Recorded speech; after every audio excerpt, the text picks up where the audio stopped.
Today's guest is a thought leader, a lightning rod, and one of the most unfiltered voices in politics and comedy. He's the firepower behind Part of the Problem, a regular on Rogan and Tim Pool, a defining force in the modern libertarian movement. Dave Smith is my guest, and he's sounding off on everything. Nothing is off the table, no sacred cow survives, and to be honest, Israel takes up only about 5 minutes of our conversation. Buckle up, because it's about to get good. Keeping it real with Jillian Mike. Dave, how are you? Very good. How are you? I'm such a nerd fangirl. I think you know that. And guys, during the break, I was calling Dave D because I have decided that we're best friends. Even though we've never met in person, which is such a weird phenomena, but I've watched you so many times, and I have had the pleasure of making your acquaintance on your show, and once when I got to be on Peers with you. So this is going to be a bit different for me. This is a bit like BuzzFeed meets Barbara Walters, because I sort of want to know everything about you. And we're not going to talk about Israel. We don't need to do that. So we're going to skip that one. So I think I've made my feelings clear. I feel that you have. So, I think you've covered it. You've educated us. I, for one, appreciate it. But I really want to understand what I find so fascinating about the way your mind works is that you're one of a select group of individuals that's a stand-up comedian, but also a political lightning rod. And there's literally a handful. It's like you, Rogan, Bill Maher, and beyond that, really no one does it the way you guys do. Andrew Schulz is also fantastic, but it's a handful of people. Can you help me understand what is this Venn diagram between comedy and politics? Because you would think inherently they're so divergent, and yet it works so beautifully when you do it. Yeah, well, first of all, thank you for all the kind words. And I do feel the same about you. I feel like I know you very well, even though we've never actually been in the same room, which will have to change at some point. But I don't even know that I completely understand it. I mean, I started doing stand-up comedy first, and I wasn't really very interested in politics. I mean, I was like, kind of interested. It was a different time. This was like 20 years ago. Right. And, we were fighting wars in Iraq and Afghanistan, and I didn't care for George W. Bush much. I was a pretty just like regular liberal. I'm a Jewish kid from Brooklyn, was raised by a single mom. That was the correct thing to be. Yep. At least it seemed. And then I got very interested in Ron Paul's presidential campaign. And then I just like obsessively fell down this rabbit hole and just started reading everything I could get my hands on. And so it was just happened to almost be these two different things. Like I loved doing stand-up comedy, and then I got very interested in these political ideas. I do think that there's probably something about the nature of being a comedian that is, we're kind of known for calling out BS. Yeah. Like that's just, there's a lot, and this is even for comedians who are not at all political, there's almost always in every comedian something, because this is where like humor is found in the ridiculous things that are real. And so, calling out, and I think like the best insight of a comedian is almost always that like everyone's full of it, including me. And there's something where that translates very well to making fun of powerful people. And then I think really what's happened in the last 15 years in America, with the rise of like wokeism, and then really with COVID. But kind of what happened is there was almost an insistence that everything become political. Right. So there was no more, there was no option to not be political, and there was no option to not, like, it's you don't necessarily have to care about like tax policy, but you kind of have to care about lockdowns. Yep. You have to either be pro or con them. And so I think it forced more comedians, there's something about being a stand-up. That's why it was so disappointing. It was heartbreaking for me to watch so many comedians cave to the woke stuff and then cave to the COVID stuff, because there's something like we're all supposed to be, at least I think, like renegades. That's the whole point. And that's what I fell in love with about stand-up comedy, is like, it's like, to me still to this day, I just love it so much. It's like the most beautiful thing. You get up on stage and your only instrument is your mind, and then you can like control a group of people and keep their you like captive attention and get this very specific reaction out of them, which is laughter.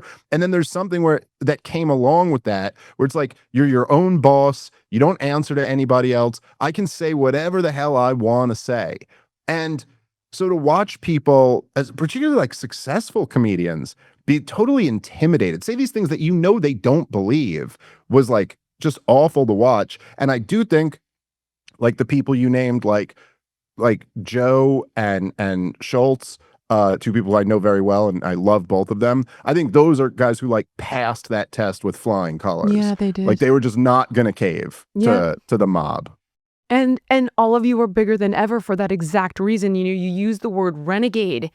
And that's what I think strikes such a chord, is because for years when I was afraid to say something, and you talk about how everybody or everything became political, and I reference that often when it comes to health. Health became a political football, and I got dragged into this kicking and screaming. But I would watch for at least 3 to 4 years, starting around 2018, and you're standing on the sideline. You don't want to get your head chopped off. You don't want to like pop up and get anybody's attention because you're seeing people's lives be destroyed. But then there's you, and there's Schultz, and there's Joe, saying it, and you guys are saying the things the rest of us are too afraid to say. And I think that's really when I began to fall in love with you and your work. And renegade is the perfect word. But what was it about Ron Paul? I've wanted to ask you this forever. Like, what was that Matrix moment for you? Because I know that was the thing, but what about it? So the first time I ever saw Ron Paul, and I had never heard of him, as most people hadn't at the time. He was a member of the House, but he wasn't like a famous person or anything like that. So I was at my mother's apartment in Brooklyn. I guess I was having dinner over there or something, and then it was like one of the presidential debates was on, and so it was just like, oh, we threw it on. And it just happened to be sitting there on my mother's couch with my brother and my mother. We just happened to be watching this debate. And okay, so for the background, essentially, because I was just like a liberal at the time, I was against George W. Bush. I was against the wars. This was 2007. So like the wars had already been going very, very badly. And so I was against them. And I kind of liked this Obama guy because he was against the wars. I never voted for this, but like he also wasn't in office to have cast a vote for it, and then we saw it unfolded from there. But sorry, I interrupted. But anyway, no, but that was So with the benefit of hindsight, we know a little bit more now. But so Ron Paul had it's been dubbed the Giuliani moment. Now I knew Rudy Giuliani very well because he was the mayor of New York, of course, and I grew up in New York City, right? And so I knew a lot about Rudy Giuliani, and so the first thing Ron Paul said was, he was like, listen, the terrorists don't hate us because we're free, which had been the George W. Bush line the whole time. He's like, the terrorists don't hate us because we're free. They hate us because we're over there. And here's their beef with us. And he just started laying out what their issue was. He's like, they hate that we have our military bases in their holy land in Saudi Arabia. They hate that we prop up Israel, who mistreats the Palestinian people. They hate that we have bombing campaigns that slaughter their civilians. And just goes through the list. And then at one point he goes, we've been bombing Iraq for 10 years. And this is in 2007. So he's talking about the fact that like all through the Bill Clinton years, it's not just George H.W. Bush's war there, all through the Bill Clinton years, we were bombing Iraq and killing innocent people. And like literally as soon as he said this, I was like, oh, wow. I really never thought about that before. And this had been, I was 18 when 9/11 happened. I was like a couple miles from the World Trade Center when the towers fell. And like the big question that we all had at the time was, why do they hate us? And then the George W. Bush administration came in with an answer that was, they hate us because we're free. And like basically if that's the case, then I mean, what can you do? I mean, I guess we just got to go to war with all of them because they hate us just for us being free. Well, we're not going to stop being free. So what, you know what I mean?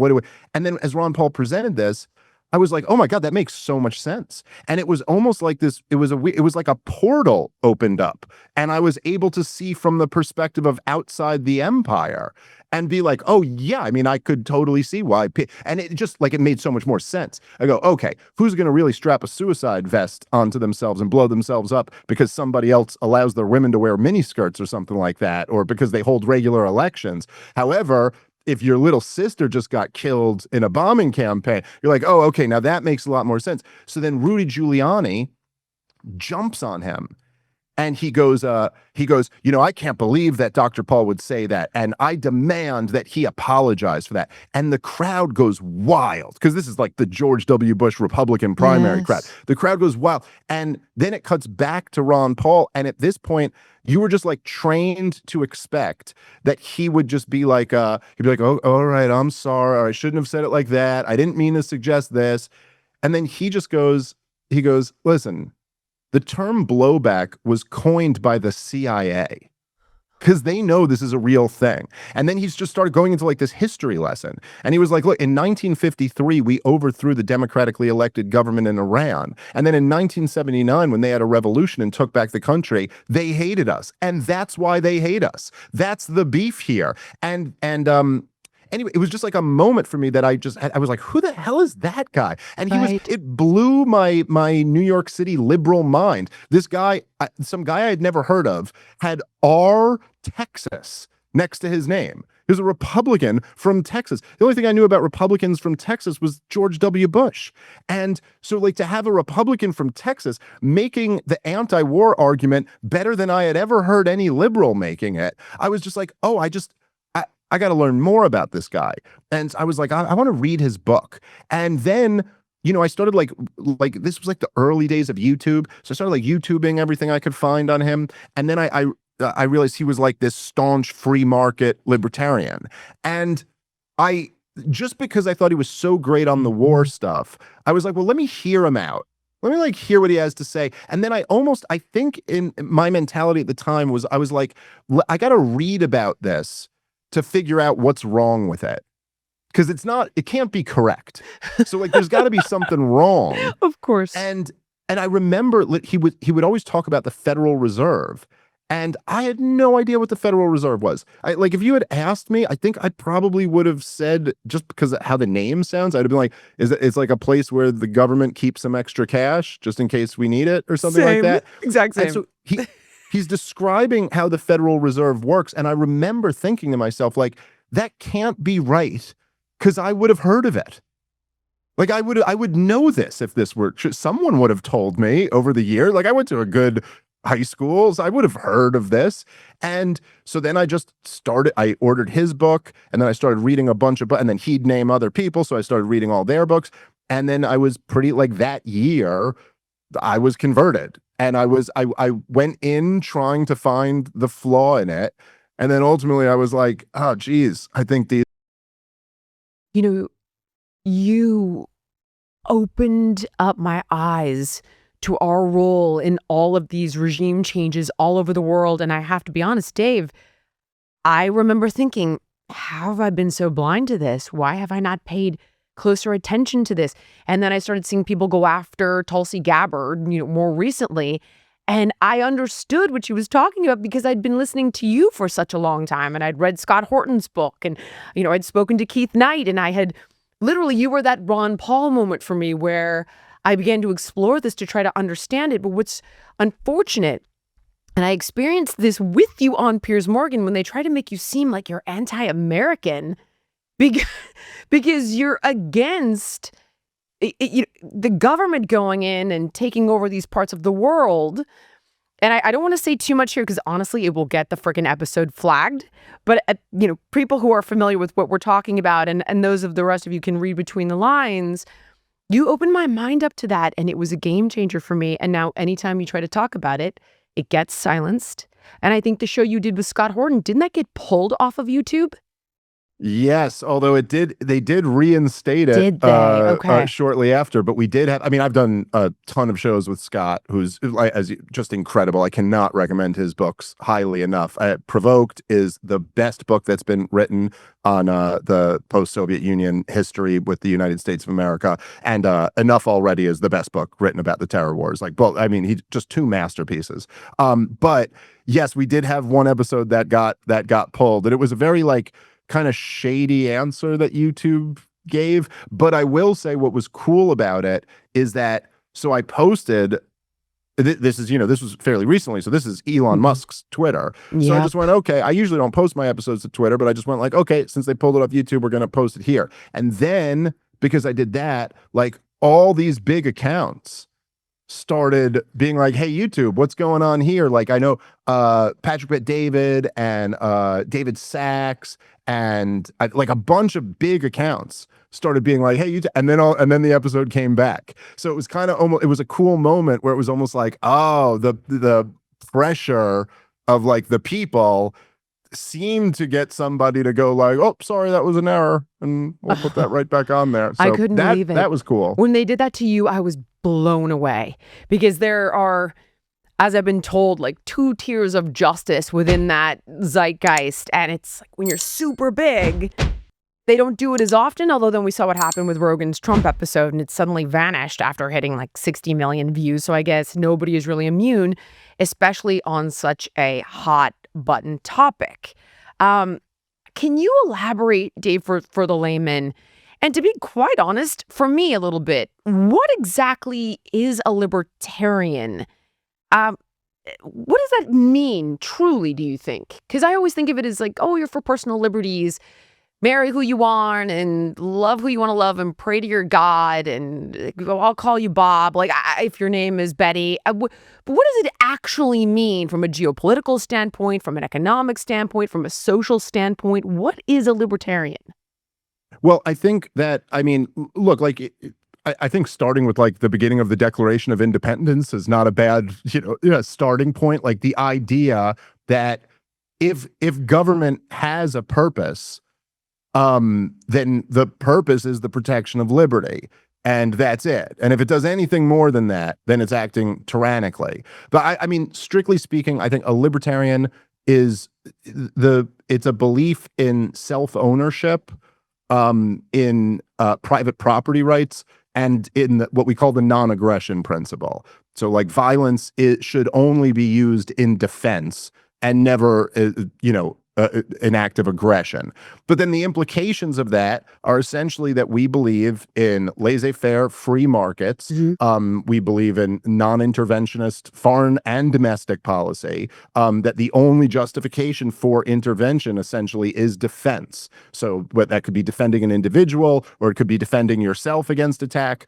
But really, I think that the fundamental libertarian insight, and what this is where I got from, so after Ron Paul, after I started reading his books, then I started finding these other people who he would recommend, like Tom Woods and Peter Schiff, and they all were talking about Murray Rothbard. And so then I started reading him, and he's kind of like the intellectual godfather of the modern American libertarian movement. And I think like the fundamental Rothbardian insight was that the government, by their very nature, are a band of criminals. And that literally the essence of government is essentially a gang that took over, and that they're the most powerful of all gangs. And that, essentially the Rothbard insight is that if you believe in morality, like if you believe in morality at all, this is also true if you believe in logic. This is something I was trying to argue with a military expert on Piers Morgan recently, who was really not understanding my point. But if you just understand, like take logic, first of all, right? If you believe in logic, you would understand that it is a force that transcends government. Like, in other words, we couldn't have an election on the laws of logic. It wouldn't matter what a governor said or what a president said or what a Supreme Court justice said. Like if they were to be like, okay, we're holding a referendum on the law of non-contradiction, and 2/3 of the people say that's not a law anymore, you'd be like, yeah, it still is. It doesn't matter. Like it's just logic is a different force, and morality is the same thing. Like something is either right or wrong, and it doesn't. The law can't change that. Like slavery was the law of the land, but that doesn't mean slavery was moral. That just means that there were some powerful men who decided to codify slavery in law. And so, like, once you accept that, you recognize that a moral or immoral action, the moral characteristics of an action do not change whether they're done by government or a gang or an individual or a group of people. If Walmart does something or the Senate does something, that action is either justified or it's not. And once you accept that, you recognize that, like, okay, well, if anybody else did the things that the government does, we would immediately recognize them as the criminals that they are. You could call it taxation, but you're just threatening somebody and taking their money. You can call it collateral damage, but that's murder in the first degree if anybody else does it. And so essentially the worldview is that nobody is above the moral plane. Like none of these things, there's no such thing. Government doesn't really exist. It's a social construct. I know that term has gotten a bad rap over the years because people have been calling biological realities social constructs. But this is actually applicable really here. Yeah, exactly. Yes, some things really are social. There's no such thing as the government. It's something that we human beings create. And it's something that we, it's like there's buildings and there's people and there's men with guns, but there's not senator any more than there's really a slave or a slave master. These are terms that human beings came up with, and they're either morally right or they're morally wrong. And so once you look at things through that lens and you hold governments to the same standards that you hold everybody else to, you inevitably come to the conclusion that the government should have radically less power than it does now. When your metabolism is working properly, you're going to feel the benefits in literally every aspect of your life. And I have found an invaluable tool that gives me the insights to create a healthy metabolism for my body. And it's called Lumen. Lumen is the world's first handheld metabolic coach. It's a device that measures your metabolism through your breath, and then on their app, it lets you know, are you burning fat, are you burning carbs? And it gives you tailored guidance to improve your health, your workouts, your sleep, stress management. All you gotta do is breathe into your Lumen first thing in the morning, and you're gonna know exactly what's going on with your metabolism, whether you're burning mostly fat or carbs. And then, as mentioned, you're gonna get a personalized plan to help you based on your measurements from the day. You can also breathe into it before and after your workouts, before and after your meals, so you know exactly what's going on in your body in real time. And Lumen will give you tips to keep you on top of your health game. It's been an invaluable tool for me personally with regard to my own health, my own metabolism, and maximizing and optimizing my routine. Whenever I've had the opportunity to work hands-on with people, I utilize this as a tool to guide them, and you can do it on your own at home with your own Lumen. The warmer months are coming, guys, so spring back into your health and fitness. Go to lumen.me/Jillian to get 15% off your Lumen. That's LUMEN.me/Jillian for 15% off your purchase. Thank you, Lumen, for sponsoring this episode. Okay, so now I have a series of questions that I want to ask you that will arguably highlight your points. So, first question, legalize everything, yes or no? That's maybe not everything. I mean, I don't, but it would be a strict line that like aggressive violence should be illegal. So, murder and rape and theft and things like that should all be illegal. Okay. But no, that drugs. There's nothing between two voluntary adults that should be illegal. If there's a victimless nonviolent crime, then it's not a crime. That's an oxymoron. And I mean crime in the moral sense of it being a crime. And look, it's like people were either slaves or were free. it is a binary. Now, there are degrees of how brutal slavery can be, but you're either a free person or you're a slave. And if there are lots of bad decisions that we make all the time. And there's lots of bad decisions that none of us would even think about legislating. I think cheating on your spouse is a really horrible thing to do, a much more profoundly horrible thing to do than shoplifting or something like that. You know what I mean? Like there's things that are illegal that are not nearly as bad as like cheating on your spouse or, whatever, just being a bad parent or something like that. But we would never think to say like, oh, you have to leave. You should make a law against that. We have to start, having police come in and investigate because this is crazy. And it's the same thing with drugs and prostitution and all of this stuff. It's like these might, to some degree, they're, certainly with, and with most drugs, I guess, they're like, it's not desirable behavior. That's for sure.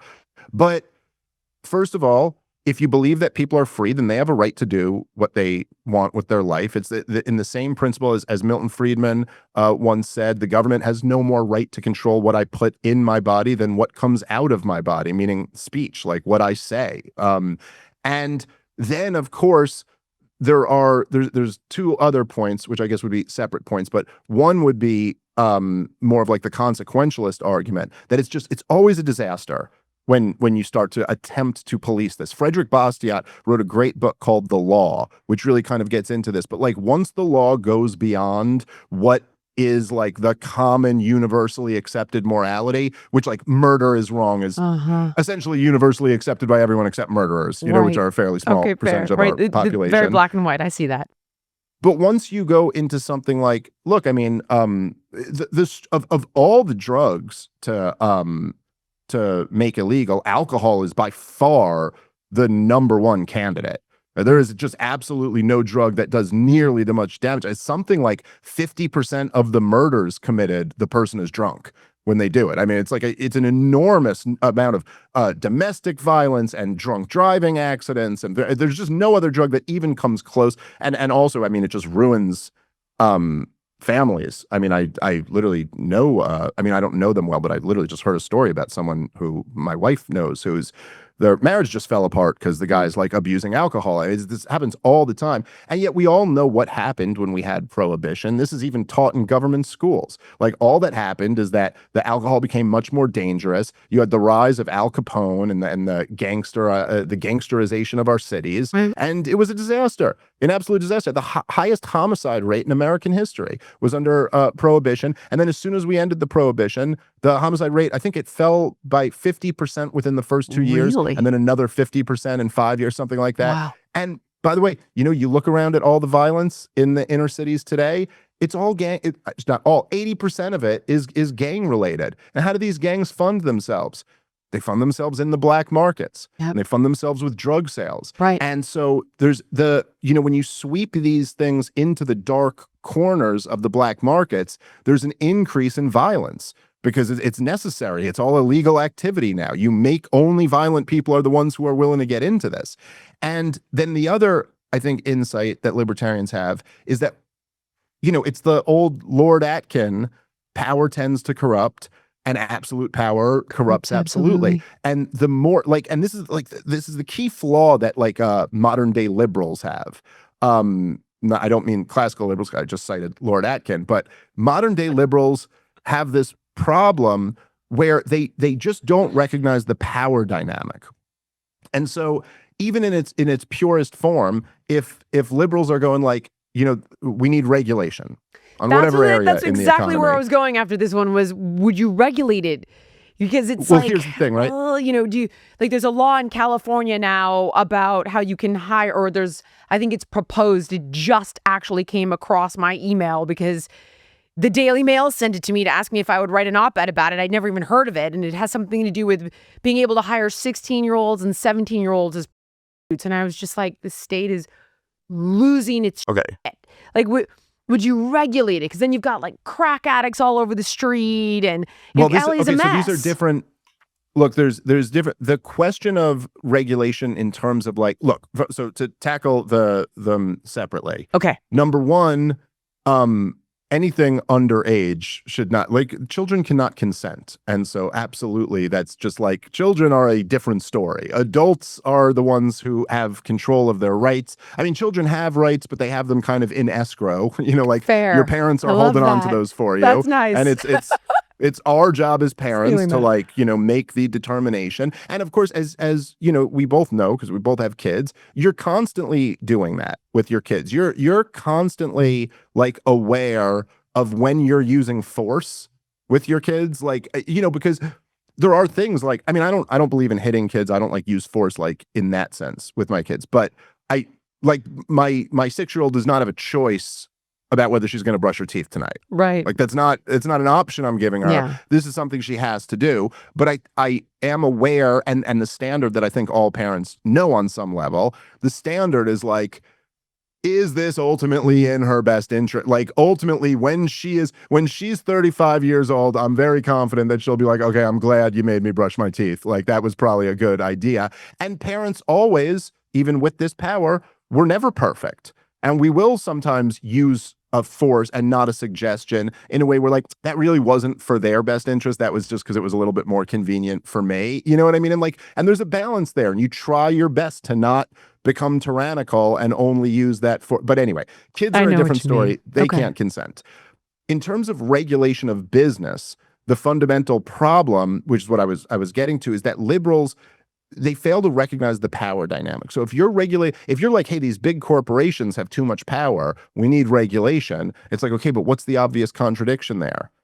If something's going to regulate that thing that has too much power, it must, by definition, have more power than the corporation you're concerned about. And so you now have to create a more powerful superstructure that has the power to impose its will on corporations. And if you understand the Lord Atkin principle there, that power is just going to corrupt now. And in fact, the more powerful it is, the more it will corrupt. Now, and you could look at this, I'll go, there's things corporations do that are not great.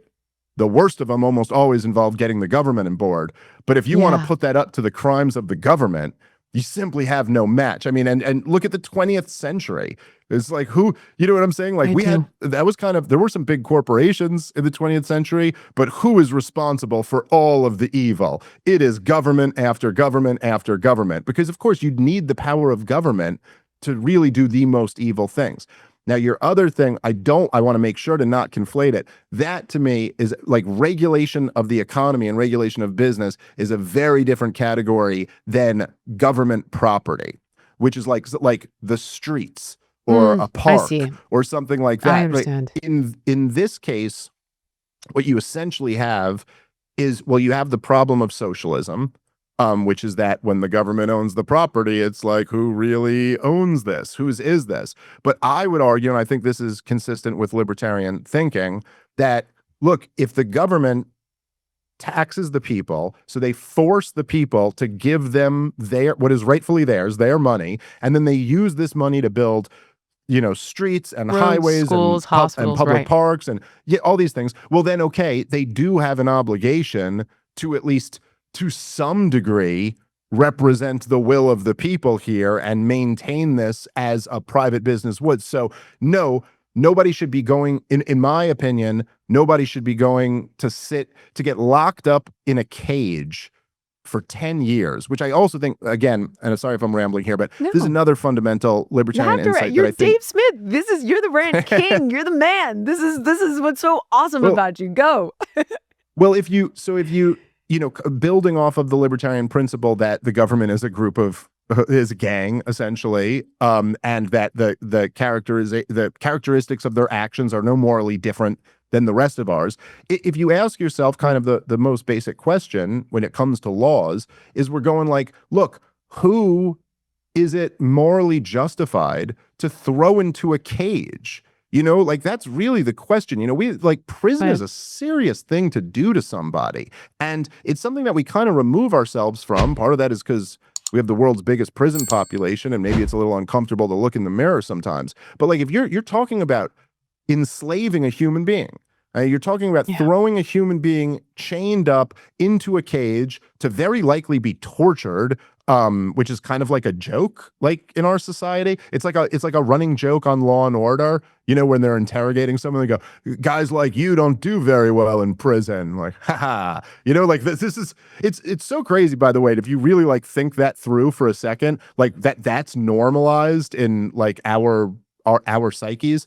But so if you're saying that, do I think that somebody who is shooting up heroin ought to be thrown into a cage, enslaved, treated like an animal for a decade? Then no, I think that's like monstrously evil.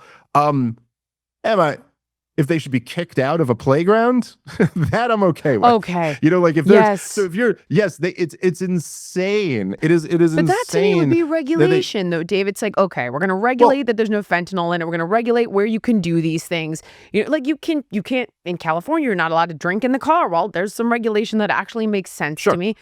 Like that kind of makes sense because you've seen in certain blue cities where they've legalized everything.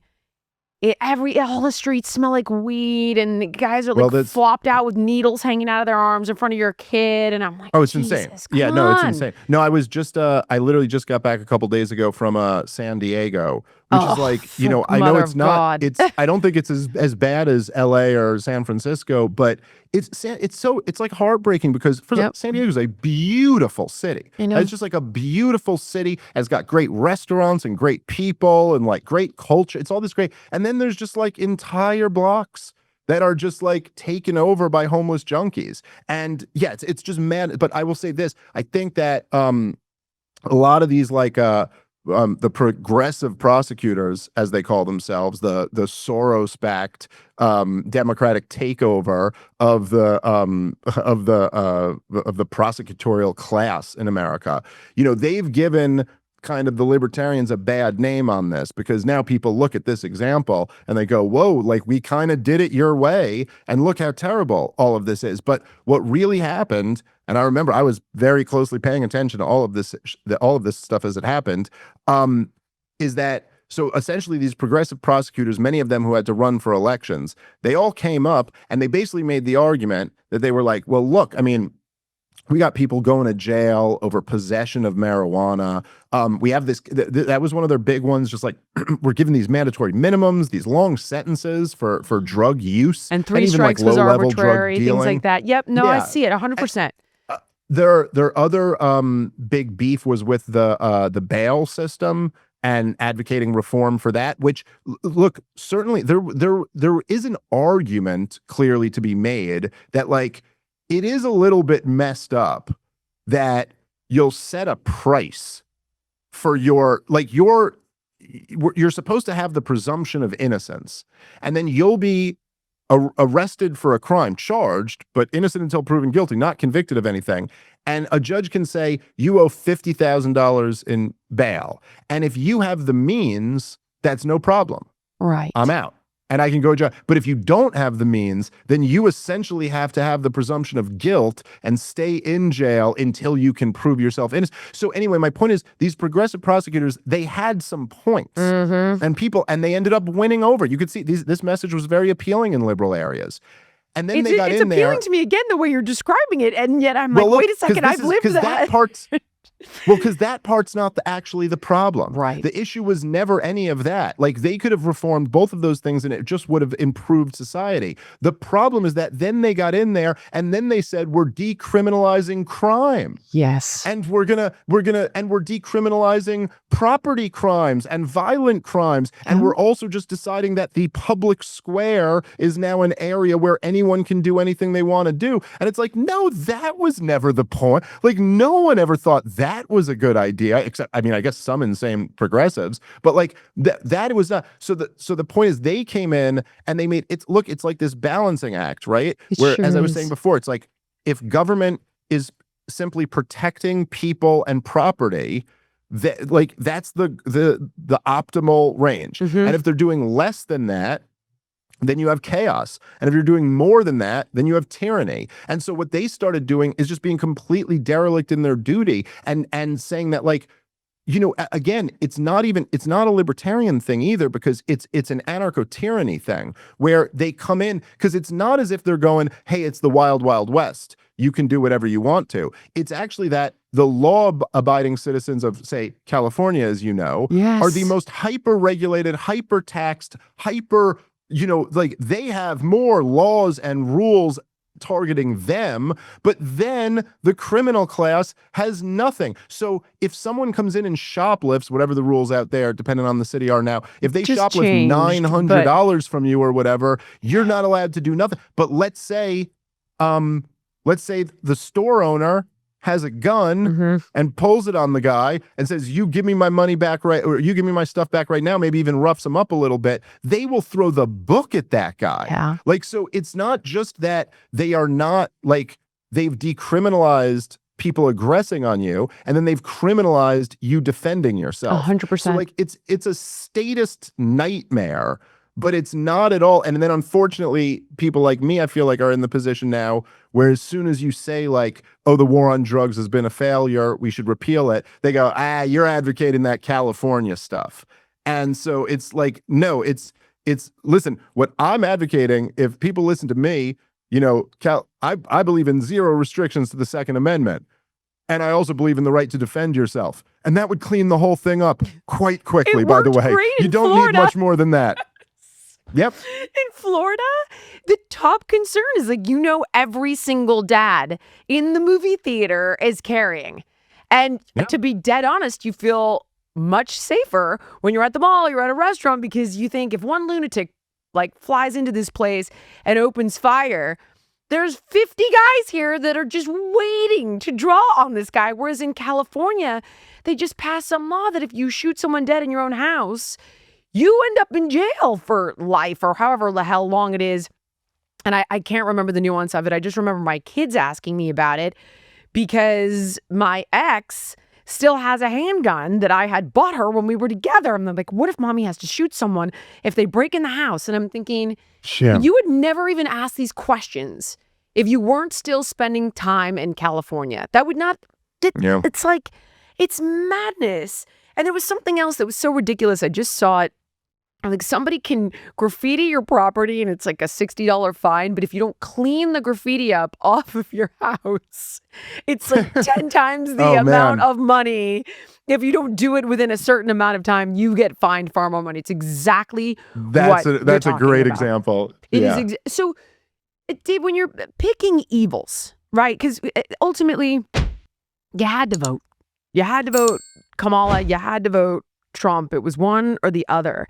And so often people don't see the nuance.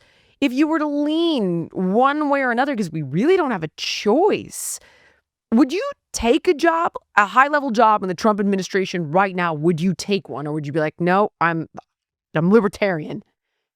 No, I don't want that. I mean, you know, I guess it's like my instinct is to say no. And I suppose I should be humble enough to go like, it's a kind of far-fetched idea to me. So like, doesn't have like to if be. it was actually, well, if it was actually presented to me, maybe I would feel like, oh man, I got to consider this or something, but it doesn't make sense. It's like, I'm not, you know, like my role in all this is I don't really bring anything more to the table than telling you how I think about this. And you can already get that for free. You don't need to hire me. You know, like I'm not the guy who's going to be like, oh, I really know how to get into government and execute and move the machinery of government to get the policy that I want through. You'd be much better off getting someone who has some knowledge of that and then just like listen to my podcast and I'll tell you what I think you should do. And I just don't like, I don't think that's what I'm supposed to do. You know, like I get what you're saying, but I find that people like yourself, I end up begging to go into politics. There have been a handful. And I could place like, you know, Adam Carolla, governor of California. Like I'd vote for that if I could. I know, exactly my point. And I've put you in the cabinet, in Trump's cabinet, making these changes. Like in my mind, I've cast this political map like a movie, and you're a character in it. And you know, people like yourself don't want to do it though. That's the problem. People like you don't want to go into politics. Which, I mean, you're right, you've offered so much, but still, it's like we actually need somebody in there with integrity to make these kinds of changes. Like, who do you want to see in the Oval one day? Who's your dream in there? Man, I mean, Thomas Massey would be incredible. Rand Paul, I would love to see there. I mean, of course, he's getting a little old for it, but Ron Paul would have been the dream scenario. Because just as great as Thomas Massey and Rand Paul are, just nobody was quite like that guy. Just so smart and so wise and so well read. I mean, it was just insane. It was really truly unbelievable. I mean, he was a doctor who knew more about the history of monetary policy than any economist. I mean, literally, like, if you just sat Ron Paul down with 10 economists, Ron Paul will school every single one of them, and also just like a tremendous knowledge of history. Like, he was an unbelievable, just brilliant and truly like pure soul. And, you know, the other one who comes to mind, I mean, this is not Thomas Massey and Rand Paul were the two I could think of today, but there have been figures like, and while I don't agree with him on everything, but, you know, Pat Buchanan ran for president in 1992, and I believe again in 96, or maybe it was again in 2000, but he ran for president and was, you know, he didn't end up putting it together and winning the primary. He tried to primary George H.W. Bush, which is a very tough thing to do. Like, pretty much the toughest thing in presidential politics is to primary the current incumbent president, you know, from their own party. But he was like a famous TV host and had worked in 3 White Houses, had the credentials to do it. And I mean, he was ahead of the game on so much of the disastrous policies of the 21st century. I mean, he was the conservative who broke with Conservatism Inc. first, like their first major guy over the terror wars, starting with George H.W. Bush's war in Iraq. Like, he was just like, we should not get in the game of fighting wars in the Middle East. He was way ahead of his time on the debt and insane spending, you know, reckless spending.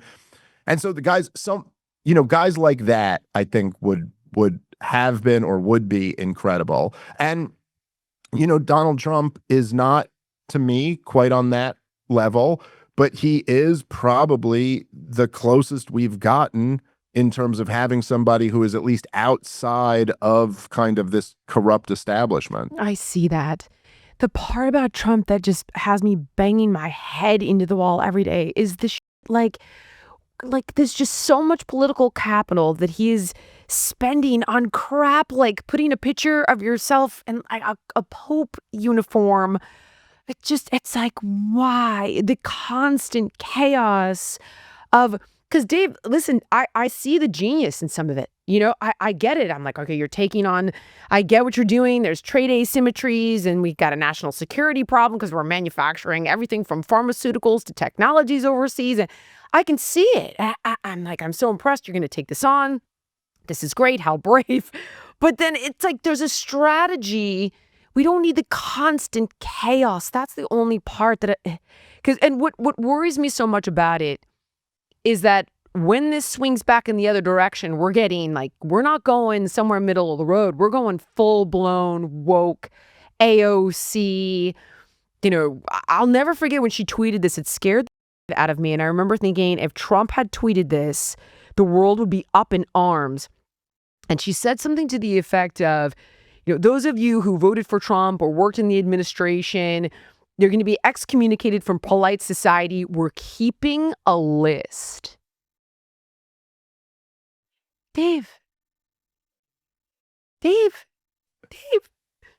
It's a dangerous situation we're in. And I think you were exactly right in the way you just laid it out. And it's actually kind of hilarious the more you think about it, because it's just this, it's like there's this, okay, so we had kind of the woke insanity. We're in now the swing back, and you're going like, hey, look, we got to do something with this time, because this swing back here is going to these people who are going to take it even further the next time they have the opportunity to. And then imagine you're in this disastrous situation, and all your chips go in on, and you're like, okay, so who do we got? And they're like, we have Donald Trump for you. And you're like, oh man, that's my shot. Like, this is the one. And listen, I don't say this to knock Donald Trump entirely. I don't either, but the Pope thing, I'm like, what are you doing? Or the Gaza CGI video.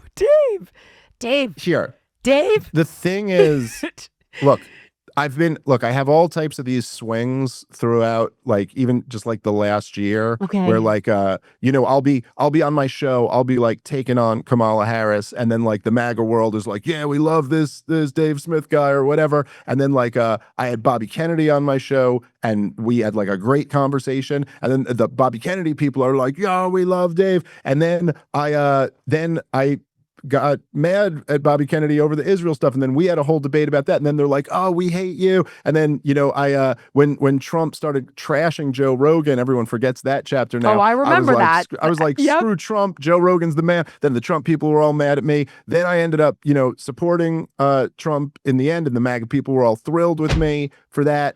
But like forgetting all of this, it's like, if I have any role in this, if I have a job, my job is to tell the truth about, like, my job at the nightclubs is to make everybody laugh, and my job on these podcasts is to tell the truth. So just telling the truth, it's like Trump he's a tragic figure in a lot of senses.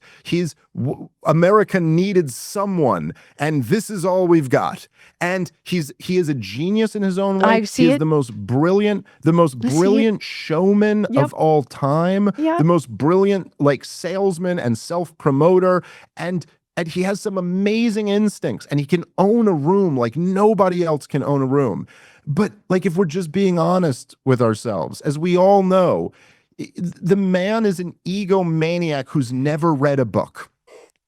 Like, I don't think he's ever read a book about anything, about any one thing. So any issue that he's talking about, he's going off what he's seen on the shows. Yeah. Like, there's just no depth of knowledge about any topic, any of them. And this is obvious. It's like what's so fascinating about Trump is like everyone projects their thing onto him, and none of it's real. The left, he's Hitler. The right are like, he's our champion. He's, everyone's got, and really it's right in front of you what he is. He's that guy.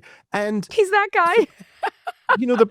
And that's the problem. It's very limiting. It's very limiting when you don't know stuff, man. And it's like when you start, like, when you read about stuff and you really like try to really do the work to inform yourself, it's like this weird dynamic that happens a lot in life. It's kind of like for people, I know my buddy Lewis is like he was like a real fat kid and fat his whole life, and then he got in shape.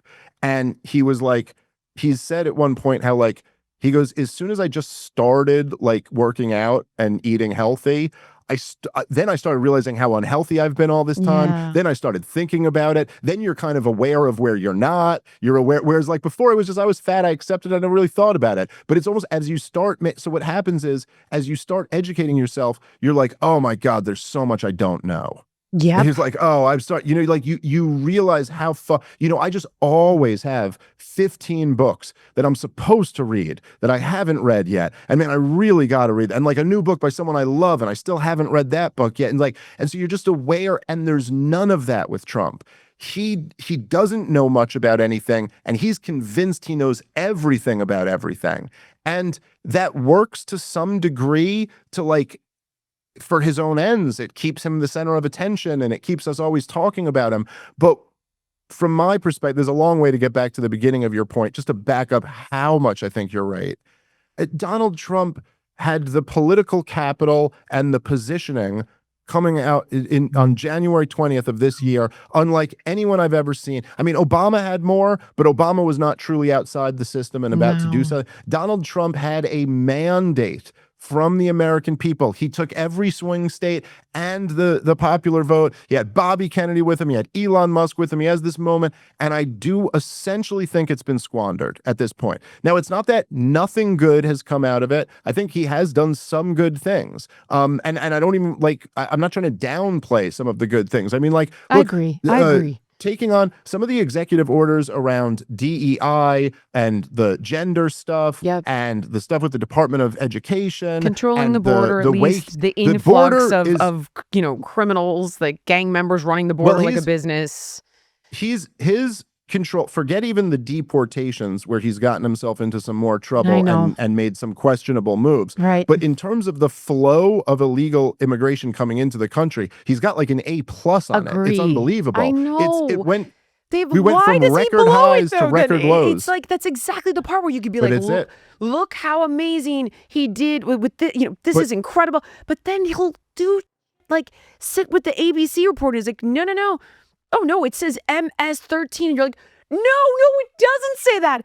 You're yeah. decoding that. And I'm thinking, how did they not explain this to him? And then I got to get in that argument with all of my liberal friends who are actually advocating for a wife beater who crossed the border illegally Yeah. and is suspected of human trafficking to come back into the country. And this is what frustrates me with him, is because I feel exactly like what you said. Like, it was all right there. Stop. We don't need this chaos, crazy. But it's his only speed, you know? I mean, he doesn't go at a different speed. Right. Like, this is it. And it's just the thing that's frustrating about it is like, and I'm not like trying to downplay any of those wins, but it's like, I just feel like our country is like driving at 100 miles per hour off a cliff. And in the best moment foreseeably that we could have, we needed a bit more than that. And, you know, I had a post about this earlier today on Twitter. And I really try my best, you know, I try to call balls and strikes and just be fair with all these people. And it does, as I've started getting kind of like bigger, there's a weird dynamic where I start like knowing some of these people, and that does make it a little bit more challenging. So like I know Bobby Kennedy. Yep. It was like hard for me to criticize him about stuff because like I like him. Yeah. He's been so cool to me. Yep. You know, like he's really gone out of his way to be just a great person to me. And I know Tulsi Gabbard, and I know but at the same time, look, the crimes that the US government has perpetrated on the American people over the last just 15 years have been profound. I mean, you cannot, I said that on Twitter, I was like, hey, just to name a few, just to rattle off a few of the crimes that our government's pulled off. Okay, they've lied us into multiple disastrous wars. Yeah. They instituted totalitarian lockdowns based off lies, lied about the origin of the whole thing because they made it to cover their own tracks. That's the craziest part. Before they did that, they framed the current sitting U.S. president for treason intentionally. Like, there's no question about it. The CIA was not confused. The FBI didn't think he was a Russian spy. They knew what they were doing. They framed the sitting president for treason. Right. Also, there was a giant file ring that they were covering up for. Like, I mean, these are just like, and you know who's really made a name for themselves calling out so many of these crimes has been Tulsi Gabbard, and Bobby Kennedy, and Dan Bongino, and Kash Patel, and all these guys, and Donald Trump himself. True. And yet now they're in power. And for all the talk the media made about like, oh, he's going to prosecute his political enemies, nobody's being held accountable for any of these crimes. Like, you know, like, I mean, my God, the Jeffrey Epstein stuff. Nothing. Where's the list?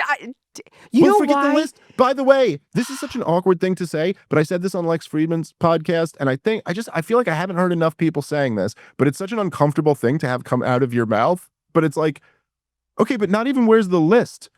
Where's the tapes?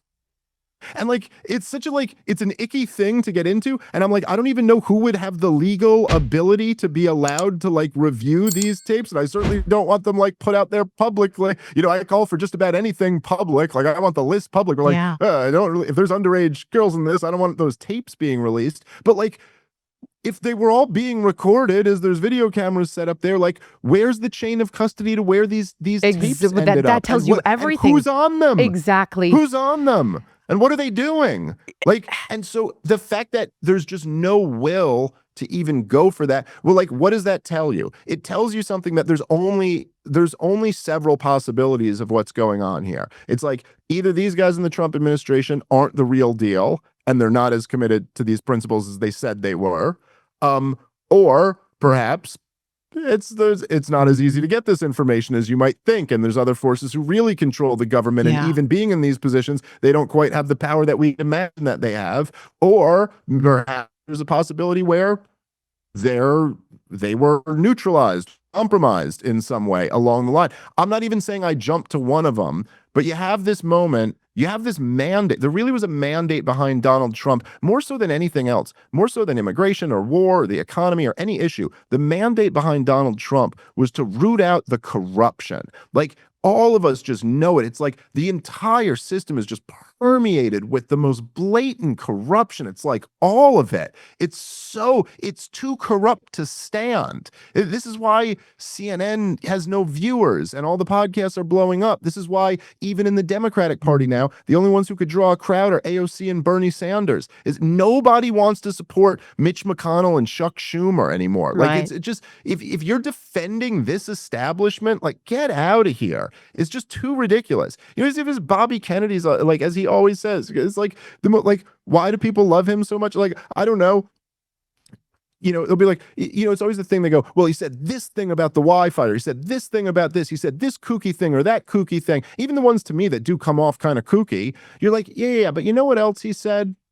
He said that we spend more money on healthcare than any other country in the world, and we're the sickest country in the world. Yeah. And he's the only one bringing up that central point. For years, I've been watching all you bastards run for president and run for everything else, and none of you have ever mentioned that once. It never came up. Obama had a whole goddamn national debate about healthcare, and it never came up.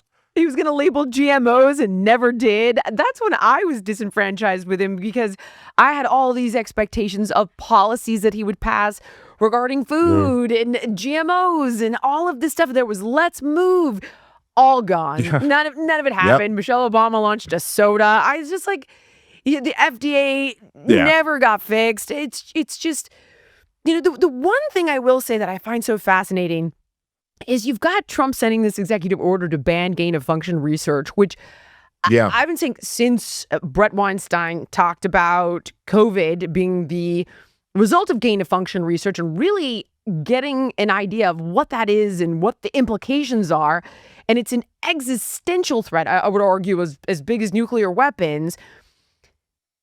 Trump did lift the moratorium on it. That's the crazy part, is Obama put a moratorium on it. Trump lifted it in 2016, and I certainly don't think for any bad intentions, but I would imagine that he didn't, as you mentioned, he didn't really know. They convinced him it was a good idea. He lifted the moratorium. At the very least, I have to give him credit for this. He can course correct and change his mind on things, and he did.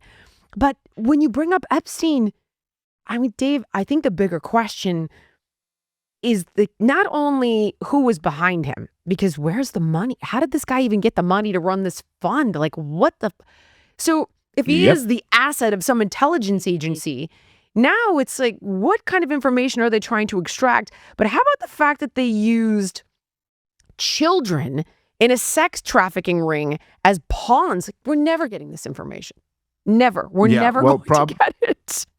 Probably not, you know, and with with intelligence agency operations like this, you never get 100% of the picture, and that's never going to come out. But we do know, I mean, enough about Jeffrey Epstein to certainly say, like, you know, he was. I don't want to get you in too much trouble on this. You know what? If video, you don't mind us getting 5 views, go to town. Like, he was very clearly connected to some intelligence agency. You know, it's crazy, because I know exactly what will push an episode off of a cliff, and it's like, you know, as long as you're like, oh, okay, there's certain people that can push through it, like a Joe or a Lex, but for me, they're like, oh yeah, talking about that again. But let's rephrase this. If you could get one person on the hook for COVID, if one person was going to pay, who would you choose? I'd say Fauci, because he was the face of the thing. And so therefore it's the most meaningful to, like, the American people to get that guy who was the face of the thing. And I mean, and his crimes are so appalling. I mean, but you know, there was, the blatant lying to Congress is just straight up saying that we didn't fund gain of function research, which turned out to be an absolute lie. And under any reasonable standard, you know, he tried to wiggle out of it by saying, like, oh, he doesn't consider it gain of function. It was enhancement, but not, it's like, but any reason, no, that no judge would accept that as like, no, I didn't perjure myself. Anyway. But then also, I mean, just the the blatant lying to the American people. I mean, like even admitting to his lies, admitting that the stuff he was pushing came out of nowhere and wasn't based on science. But then, I mean, look, again, when I say this as a libertarian, like there's the law as it is written down, but then there's like the greater law, the moral law of the universe, and like it may not technically be illegal, but to stand up there as like the expert virologist leading the COVID response and to knowingly lie through your teeth about an experimental like vaccine, Right. Right. telling people that you can't get hurt by this. If you take this, you can't get COVID, you can't transmit COVID, lying to them when he knew like damn well that none of the data that was in backed that up. I mean, like you could argue at absolute best, you could argue we didn't know at the time how effective the vaccine was going to be, but there was nothing in the trials that would have told you. They didn't even test for transmissibility. It's like transmittability. It's so he just clear crime, like criminal against humanity. But then, I mean, I pick Fauci just because, he was such a prominent face of the whole thing. But really, like, to me, all the lockdown governors are just, should be in The Hague.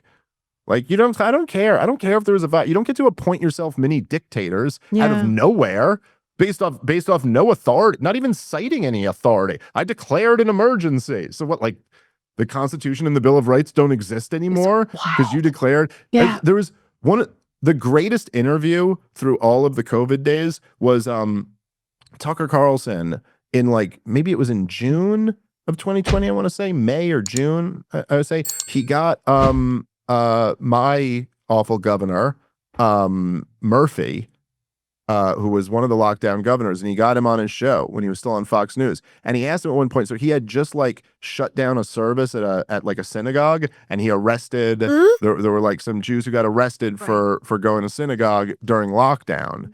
And so Tucker Carlson's just like, well, I'm reading the First Amendment here, and it says that like all Americans have the right to worship whatever religion and peacefully assemble. So like, where do you get the authority to tell someone they can't do that? And Governor Murphy just goes, he goes, well, I mean, I wasn't thinking about the Constitution on this one. That's above my pay grade. He goes, his words were, that's above my pay grade. He goes, I'm following the science. And then, of course, the science turned out to be completely wrong, and it wasn't science at all. But so anyway, like to me, that's just like, oh yeah, you're a dictator. I don't know. You just appointed yourself a totalitarian dictator. You're the worst criminal that there is. And so, yeah. Gavin Newsom, he took it to the next level because this guy went with the lockdowns for the longest period of time. And he engaged in tremendous hypocrisy. So as we all know, the infamous incident at the French Laundry with no mask, I think it was a fundraiser right around the time that it was the holidays and you weren't allowed to see family for the holidays. You weren't allowed to visit loved ones in the hospital. You weren't allowed to worship at church or synagogue or mosque or whatever it might be. But he's having a fundraiser at the most expensive restaurant in the Western Hemisphere. And he was the last to let kids back into school. And it wasn't because he was following the science. It's because he's on the take from the teachers union and they didn't want to go back to school. Period. End of story. Like, I also couldn't understand what would make Kamala choose Tim Walz. Because this is a guy that let his city burn for 3 days in the middle of the pandemic. But then I think had law enforcement drive around and shoot people with beanbags that were on their porch. Wasn't that him? Or am I getting that wrong? He did some weird, such a weird guy. Yeah. I don't know. I mean, I think that what seemed the most plausible to me really was that, Kamala Harris was she's a deeply insecure person. Like a very, very profoundly insecure person. And this, I mean, who is running for president and turns down the Joe Rogan Experience? I mean, that's just too crazy. Like, you got to be a really insecure person to be like, you're running for president but yet you're more ruled by this feeling of how this could go wrong rather than thinking to yourself, I'm going to go get to make my case to this big audience. It shows like a real insecurity. And so, look, a lot of these guys are, and I'm not the first person to point this out, but I do think there is something to the fact that, like, you know, all these people are egomaniacs. She's a particularly insecure egomaniac. You got Barack Obama. He picks Joe Biden as his VP because, well, that guy's not going to outshine Barack Obama now, is he? No, you pick Joe Biden because he's like this simpleton who's always kind of been a dummy. Like, even when you look back at old videos of Joe Biden now, don't be fooled by the fact that you're impressed that he's standing up and speaking, you know, because you're like, oh, he sure was a lot sharper then than he is now. But he was always kind of a dummy, always like very impressed with himself, but never really saying anything that intelligent. And so then he picks Joe Biden, just like that guy. He'll never outshine. Barack Obama is Black Jesus. Joe Biden is whoever. But then that puts Joe Biden next in line. So what does Joe Biden got to do to pick someone, right? He's got to pick someone who can't possibly outshine him. And now we're down the idiocracy like loophole all the way to Kamala Harris, who has to pick somebody who can't outshine her, especially someone so deeply insecure like that. Yeah, so that, I think, you know, they were saying, oh, she didn't like Shapiro because he's Jewish or something like that. I don't think that was it. I feel like all of the people. I don't think so. I don't know, Dave. I do see. Listen, I think Israel Palestine is a very different conversation than anti-Semitism. And I agree. I agree with that. Sure. I think what I find so bizarre is that the people who love to scream anti-Semite and point at Trump or point at Elon and call them Hitlerian are the same ones who didn't want Josh Shapiro to be her VP. And I would argue he was the most qualified to do it, at least from what I can tell. I mean, if you could make a case for someone else, but they all kind of suck to me. He's the only one that seems reasonable, moderate, common sense, did a good job in his state, well-liked. What would be another reason? And here's another question that I actually had for you, and I don't mean to go off piece. I'll circle back to it. But it's like, where does free speech cross into violent rhetoric? Because I'm sure you would make the case for this guy, Mahmoud Khalil, and I had this fight with Anna Kasparian the other day. This is a guy who literally is part of a group that celebrated Yahya Sinwar. So these guys want Mahmoud Khalil not to be deported, but they also point to Elon and call him a Nazi. Like, I do think they didn't want Josh Shapiro in because he's Jewish. You don't think so?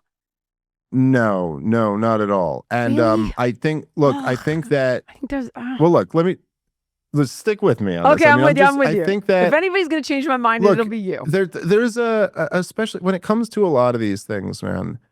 And I guess this goes back to kind of me saying, you know, my perspective about, like, you know, Ron Paul talking about the perspective of the people in, you know, the countries that we're bombing, and the idea that governments, you know, the moral characterization of what a government does is the same as when a group of people do it, like all that stuff. You know, look, I don't like, one preface before I say this. Number one, if we're going to have a rule that is like, if you're a legal resident, you still can't speak about certain topics, or that could be reason for you to be deported, then fine, but that's got to be applied across the board to all people and across the board on all issues. Like, then you can't take a side on, because, you know, you could sit here and say, look, I oppose what Israel's doing in Gaza. I think the way a lot of people have protested it, many of them have devolved into hating Jews. A tribute and lots to of people, Yahya Sinwar, yeah, well, Dave. You know what? That's yeah, on but their you know, Substack. honestly, I can't. Yeah, but Jillian, Dave. Jillian, a tribute to Benjamin Netanyahu would be just as disgusting, if I'm being honest. No. And are you really prepared to deport people for that? I can't see it. Killed a lot more people, a lot Dave, more, they by orders of magnitude. men and shot them in the back. They killed babies. Like, I can't. It kills me. Jillian, it's the grossest act of terrorism. Now, yes, yeah, you're absolutely right about that. Right now in Gaza has been going on for the last 18 months. There are babies whose bones are being crushed slowly under rubble with no one coming to get them because there's no freaking excavators or bulldozers around. I mean, I get your point. October 7th was horrible, but we're 18 months later of the absolute destruction of one of the most densely populated areas in the world with a full blockade around the country so that people cannot leave and goods cannot get in, and they're just being slaughtered. And so, look, I understand where in reaction against that, as America is funding this whole thing and arming this whole thing and making it possible, in reaction against that, there are excesses by the other side, and they probably cheer some things that you certainly wouldn't catch me cheering. But at the same time, I also see people, we got a sitting. Did you see the what did he say the other day? The Randy Fine guy in Florida? I don't know anything about it. Tweeted. Teach me. Someone tweeted. He's a sitting congressman. Someone tweeted a picture of one of the dead babies from over there, and he tweeted back, "Good. We need more." I mean, like, we're talking about deporting these kids. Everyone's giving these kids such a hard time who are out there protesting. And like, I don't even know what's real anymore because I'm not there. And I don't know if I trust all of the people who are telling me this. I do know that at Columbia last Passover, they had a Seder, and the Jewish and Muslim students at the protest had a Jewish Seder together. So it didn't seem to me like those kids seem to hate Jews too much. But like, I don't know. Maybe they do. Maybe they don't. But like, there's a war on. And the most important question right now is like, does this war absolutely need to happen? And the answer is no in this case. And whenever there's a war, it's like, the most important question is always like, how do you minimize the human suffering here? Like, has every other, possibility been exhausted? Is there anything else you could do? And if you know anything about this topic, you realize, oh yeah, there's like 25 other paths that could be attempted right now. And in fact, the phase 1 of the ceasefire, which Israel just broke, they got something like 20 hostages back out of negotiating for them. They could stop doing this and negotiate for the rest of them. But they don't want to. And they also want to draw us into a wider conflict, which is they've been quite open about. I'm starting to learn about that. That's the most important thing. And now you're telling me, listen, I support mass deportations. I support every illegal immigrant having to leave. If you don't have a right to be here if you came here illegally. And that's really sad. It's not right. But you're talking about deporting legal residents because they're critical of a policy of a foreign government. I mean, that's just like, it wouldn't be that. You're crossing a line about speech regulation. It would be supporting a terror group. I know that's what Anna said, and But what's a terror group? Hamas. What's a terror group? You support. You're saying if you support the U.S. government, you're supporting a terror group. Every pro-military right-winger in this country supports a terror group. The United States of America's military destroyed Iraq, Afghanistan, Syria, Libya, Somalia, and Yemen in the last 20 years. You know what I'm saying? Like, we remove ourselves so much from like the government crime, and because it's like a non-government, Hamas, which by the way is a non-government because they're not allowed to be a government and have never been allowed to have their own government. They are committing like unthinkably horrendous. I'm not arguing they're good. They're horrible. Yes, you are absolutely right. They commit like October 7th was a moral equivalence between that and Iraq. I do understand what you're saying, but it's like Well, it's not. Look, but forget the moral equivalence. Like, I'm not saying these two things are the same. Like, no, there are differences. There is a level of primitive barbarity to what Hamas does that is not the same with surgical strikes. But if it's your kid on the other end of that strike, the same thing happened to you. That human suffering is, if the end result is this level of human suffering, those are real human beings on the other side of that. So I'm not saying like they're equivalent. I'm not saying they're the same. In fact, it's like, no, like one of the major characteristics is that the Israeli and U.S. side is like 100,000 times more powerful than the other one. And so we would never even think to act in these naked, barbaric ways because we got a drone operator from 4,000 miles away who will take your wedding out right now. But you drop a drone bomb on a wedding, as Obama did in Yemen, and you bombed a wedding. I mean, geez, like, okay, yes, I understand it doesn't trigger the same thing as a bunch of like savage men running in and like grabbing the women and like, okay, I get that. I'm not defending that. Obviously, it's horrific, but like, still blew a bomb up on a wedding full of people. There's little kids whose legs are blown off, and there's, it's like and particularly there does seem to me to be like a moral issue with doing it to people in extreme poverty. And they're doing it to people already when it's like, you know, especially in the case of Gaza, where there's this blockade. I mean, the finance minister just a couple of weeks ago said not 1 ounce of grain will get in. And from all the interviews of the You doctors who have said been that. I over know. there. I didn't know about that part. And then I tried to get the answer to it, and it's like, well, Hamas will take the aid if we let it in, but then there's polio vaccines that you're not letting in, and it's like, well, Hamas is not going to take polio vaccines. But I could also make the argument. I can't. The argument has been made that people far more intelligent than me on this subject matter, because I really am not intelligent at all on this subject matter, except to say, like, if Hamas laid down their guns and they returned the hostages, right, what would happen? Okay, there'd be peace. But if Israel laid down their guns from the river to the sea, dead Jews. Like, that's the part that it's like, not that I promised you I wouldn't do this to you. And I'm certainly no match for you. I just, listen to your points of view and learn from your perspectives, because this one is just such a loser of a topic. You can't win, because it's like, it's disgusting across the board. You can't win. There's no. Well, I would just say that it's like, okay, first of all, like, if America laid down all of its guns and let Saddam Hussein invade America and take over the country, that probably would have been worse than if the Iraqis had laid down all of their guns and just let the Americans take over their country. But that's not really the relevant question about should we have invaded Iraq in 2003 or not. The question is, like, is this a justified war? Are you being lied into this? Is this going to be a disaster? Will anything good come of this? Are you morally justified in killing all of these innocent people? And so, like, first off, I would say that, yeah, I would not suggest Israel lay down all their arms tomorrow and open their borders. That would be a bad move. Like, but that's also not on the table. That's never going to happen. Okay. So I don't see how relevant it is. And, honestly, look, again, I'm not trying to blame any group of people for old crimes that their government committed. My government's committed a ton of old crimes, and I don't hold the American people responsible for that. I'm also not particularly interested in rectifying them. We're not giving the land back to the Native Americans. Like, this is the way of the world, and you get to a certain point where there's a statute of limitations, you got to move on. But that being said, the fact is, the bottom line is that the fact is that there was always a very small Jewish population living in the land of Palestine, what was called Palestine at the time, going back thousands of years.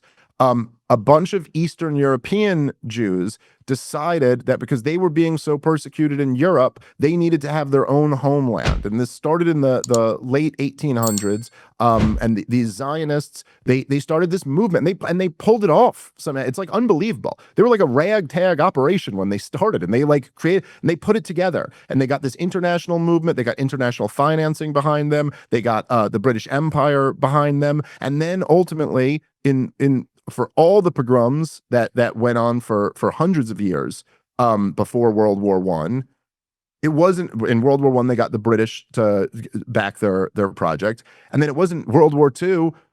Something came along that blew away all of the pogroms in all of history, which was the Holocaust. Mm-hmm. And I mean, so in this environment, post World War II, this group of Zionists had so much wind in their back. Yes, they were proven correct. Almost. They were telling all these Jews, you can't make a home in Europe. Things may seem good now, but they're going to turn on you at some point. And then they had the rise of Adolf Hitler, and this Zionist movement really got a big burst of energy in it. And they went and they created their state in what is today Israel. And look, I'm not even trying to be too judgmental here. This was an environment where World War II just happened. 60 million people have been killed. The Holocaust just happened specifically to the Jewish people. The good guys in the war are firebombing Tokyo and dropping nuclear weapons and bombing cities when they know the men are out at war, and just bombing the women and children in the city. This is on all sides. World War II is we wrote all these international rules after World War II to be like, hey, we can never do this again, because this was just too insane.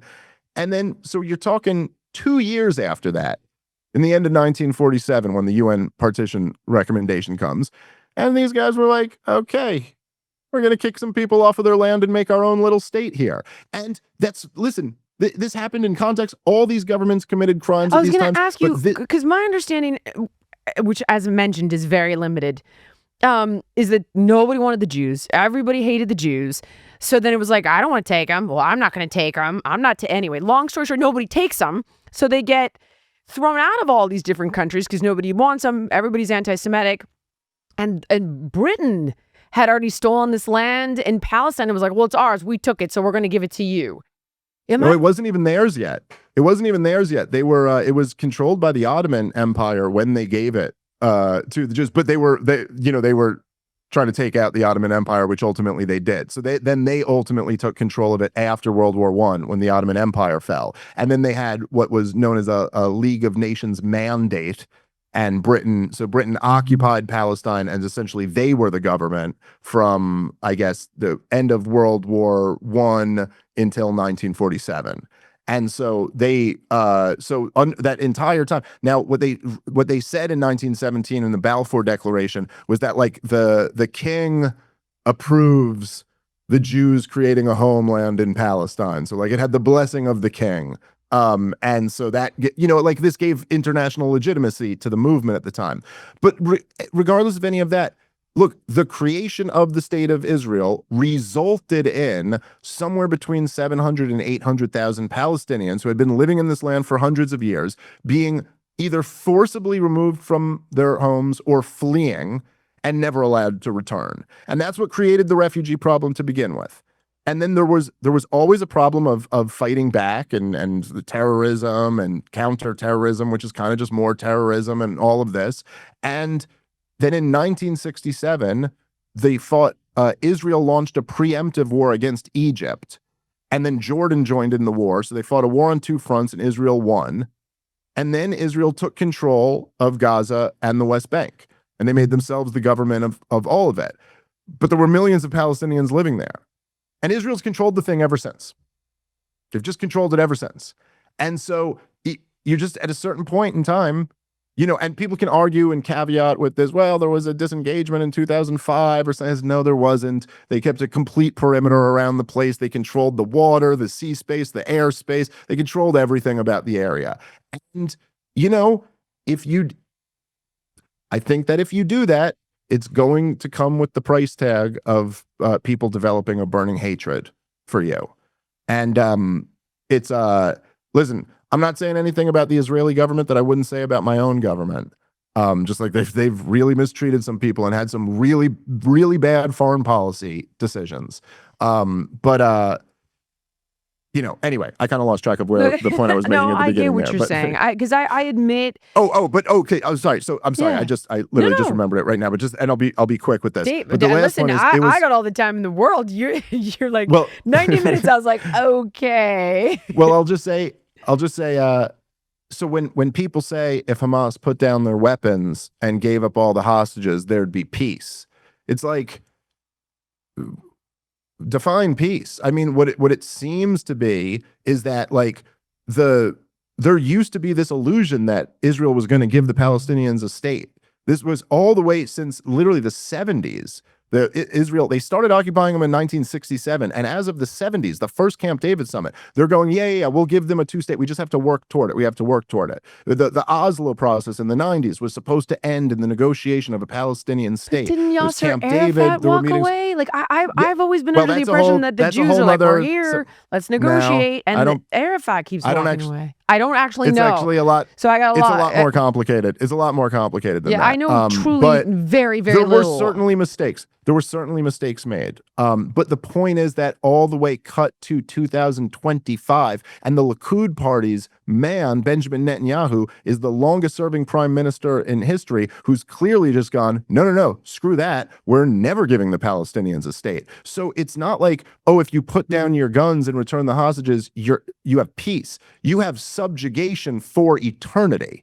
That is the perceived alternative to this, and perhaps correctly. And so, it's just a little bit more complicated than saying if Israel put down their guns, they die. If the Palestinians put down their guns, everyone would be happy. It's like, Israel shouldn't put down their guns. That's a good, keep your guns.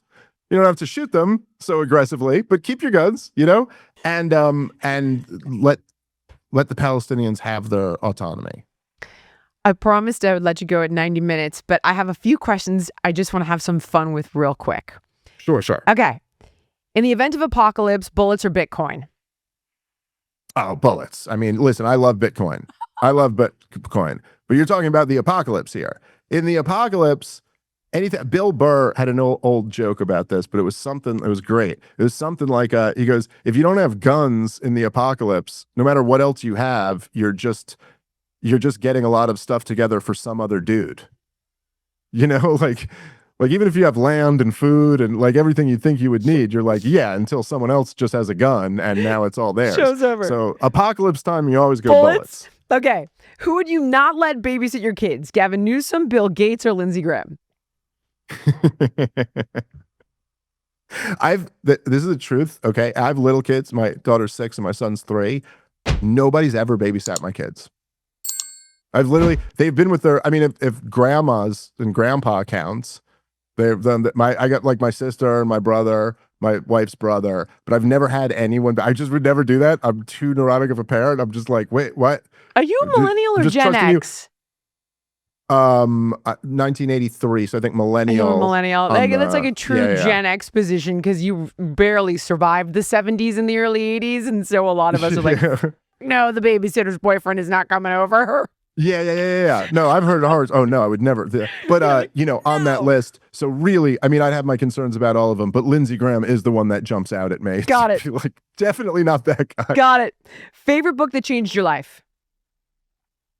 Well, there was the Ron Paul Revolution was the first book I read of his. So in that story there, that one would probably be the one I picked. And then I get like honorable mention to Anatomy of the State by Murray Rothbard. The Closing of the American Mind by Alan Bloom, I thought was like a phenomenal book that really changed the way I looked at a lot of things. Yeah. And then everything that Murray Rothbard ever wrote, everything Ron Paul ever wrote, all those guys. All right. 2 more. Would you rather debate Rachel Maddow or Ben Shapiro, and why? Oh, Ben Shapiro, no question. Because Ben Shapiro, because it's an interesting debate, and me and Ben Shapiro in a lot of ways compete. I mean, not completely, but like we compete over talking to like a similar audience in a way. And so the issues that we have is something that like I think ought to be settled. It's like, the kind of MAGA, libertarian right-winger view of what foreign policy should be or something like that. Rachel Maddow is like, first of all, I don't even think anyone watches Rachel Maddow anymore. And her views, at least to me, her views have been totally discredited. Like all this stuff is, it'd be easier to dunk on Rachel Maddow. I was going to say, I choose Maddow because I know I could win that one. That would be my choice. Well, yes, Ben Shapiro is a much tougher debate. But it's just a more relevant one and a more interesting one to make. I mean, don't get me wrong. I would accept a Rachel Maddow debate if that was offered to me. I'd be pretty excited. I need to buy tickets to that. I want front row. All right, last question. If you were arrested tomorrow, what would it be for? Oh, man. That's an interesting question. Well, I mean, probably some of this, like the stuff I say, I guess. I don't like, the most likely candidate to me would seem to be like, oh, that means the government finally cracked down on what you're allowed to criticize them for, really cracked down and is arresting people now. Other than that, maybe like if it's not that, maybe getting in a fight, I guess under the right circumstances, if I kind of felt like I had to, I could get in a fist fight still. I really hope to never get in another fist fight in my life, but I don't really do anything else. I don't think that's illegal these days. Another fist fight? What was the last fist fight? Oh, it's been a while. Like maybe 10 years ago or something like that. But it's that's not that long ago. Was it? I guess it's not that long ago. Well, I was a mess before my wife got me together. I was a bit of a mess. But did you win? I hope to never do that again. Did you win that fist fight? I did win the last one. Yes. I was gonna say you better say yes, or I don't know. I've taken some L's in my day, but I did win that last one. Yes. Dave Smith, you are fantastic. Where can we get more? Oh, part of the problem is my podcast and Comic Dave Smith. If you want to come see me do stand up on the road, that's the website for that. And thank you so much. I really enjoyed it, Jillian. I loved having you on my show, and I really enjoyed doing yours as well. Thank you. You're every bit as awesome when I get you for 90 minutes than when I get you for 2. Thank you. Thank you so much for watching. If you enjoyed the podcast, please like, comment, subscribe, and share. And make sure to let me know what guests you want to see on in the future.